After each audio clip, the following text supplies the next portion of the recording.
நீங்கள் வலிமையாக பயன்படுத்த முடியும் என்றுதான் இதை நான் குறிப்பிடுகிறேன். அந்த சட்டத்தை படித்தேன். அந்த சட்டத்தை படித்து நான் செய்தேன். இந்திய தண்டனை சட்டத்தின் கீழ் இருக்கக்கூடிய அத்தனை குற்றமும் வருகிறது. அதை போல சில சிறப்பு தனி வகையான குற்றங்களிலே எசென்ஷியல் கமாடிட்டிஸ் ஆக்ட் இது போன்ற அந்த குற்றங்களில் ஈடுபடுபவர்களையும் இதிலே நாம் அவர்களை மட்டுப்படுத்தலாம் என்றும் இருக்கிறது. அதிலே பார்த்தேன்,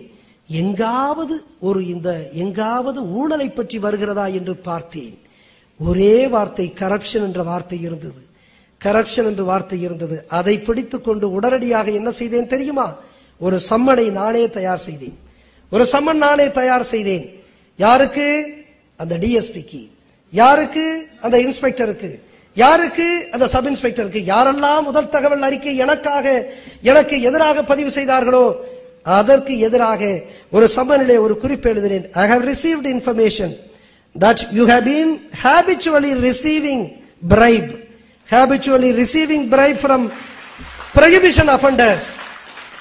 Demanding and accepting bribe is illegal. That too from prohibition offenders is apparently unpalatable, unacceptable, and therefore you are directed to appear before me to explain why you should not be prosecuted under Prevention of Corruption Act. தமிழிலே சொல்லுகிறேன், நீங்கள் தொடர்ந்து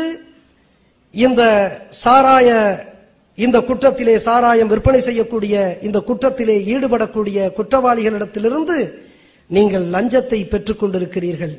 எனவே நீங்கள் இந்த குறிப்பிட்ட தேதியில் எனக்கு முன்னால் நீங்கள் ஆஜராகி உங்களை நான் ஏன் உங்கள் மீது கிரிமினல் நடவடிக்கை எடுக்கக்கூடாது என்பதற்கான விளக்கம் சொல்லுங்கள் என்று ஒரு குறிப்போடு சம்மனை அனுப்புகிறேன். செங்கல்பட்டு காவல் துணை கண்காணிப்பாளர் அவருக்கு அனுப்புகிறேன், ஆய்வாளருக்கு அனுப்புகிறேன், அதை போல சார் ஆய்வாளருக்கு அனுப்புகிறேன். ஒரு 5 மணிக்கு இந்த உத்தரவை விட்டு நான் அனுப்பிவிட்டேன். அனுப்பி ஒரு 5-7 மணிக்கு அந்த டிஎஸ்பி பேசுறாருன்னு எனக்கு வீட்டுக்கு வந்துச்சு தொலைபேசி. அப்பெல்லாம் அலைபேசி கிடையாது, தொலைபேசி வந்துச்சு. சரி இருக்கட்டும், அவர் பேசுவார், அப்புறம் பார்த்துக்கலாம் அப்படின்னு சொல்லிட்டு அப்புறம் மீண்டும் வர்றாரு. இல்லை ஆபீசர் இல்லைன்னு சொல்லிடுங்கன்னு சொல்லிட்டேன். சரின்னு சொல்லிட்டு அன்னைக்கு இரவு படுத்துட்டு காலையில் 5 மணிக்கு கோப்பு பார்க்கறதுக்காக ஒரு 5 மணிக்கு எந்திரிச்சு ஒரு கோப்பு பார்த்துட்டு ஒரு 5:45 இப்படி பார்த்தா இந்த டிஎஸ்பி இந்த இன்ஸ்பெக்டர் சப் இன்ஸ்பெக்டர் 3 பேர் அங்கே நிற்கிறாங்க. 3 பேர்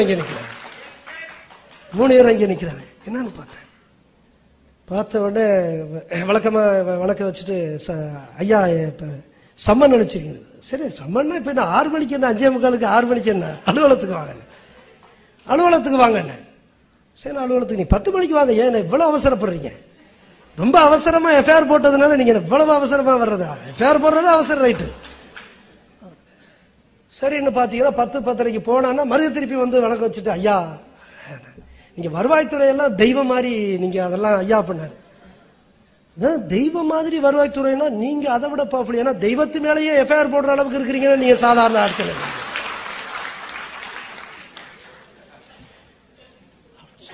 ஐயா தெரியாம பட்டார்.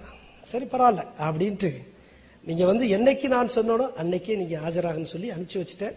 அதுக்கப்புறம் அவங்க மேல நான் நடவடிக்கை எடுத்ததெல்லாம் அது தனி வர சொல்ல நீண்டுகிட்டே போகும்.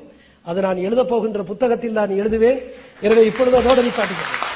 நான் என்ன சொல்றேன், இன்றைக்கு சொல்ல வருவது என்னவென்றால் ஒரு லஞ்சம் வாங்குபவர்கள் நீங்கள் அந்த லஞ்சத்துக்கு எதிரான நடவடிக்கைகளில் ஈடுபடுகின்ற பொழுது உங்கள் மீதே தங்களுடைய அதிகாரத்தை துஷ்பிரயோகம் செய்யக்கூடிய கொடுமை நம்முடைய மண்ணிலே இருக்கிறது என்பதற்காக சொல்லுகிறேன். இதையெல்லாம் எதிர்க்க வேண்டும் என்று சொன்னால் வெறும் நேர்மையும் துணிவு மட்டும் போதாது, சட்ட அறிவு வேண்டும். எனவே சட்ட அறிவை நாம் வளர்த்துக் கொள்ள வேண்டும். அறிவு எல்லோருக்கும் பொதுவானது. நிச்சயமாக சட்ட அறிவை வளர்த்துக் கொண்டால் இது போன்ற லஞ்ச லாவணியத்தில் ஈடுபடக்கூடியவர்களுக்கு எதிராக நிச்சயமாக பயன்படுத்தப்பட முடியும் என்று நான் நம்புகிறேன்.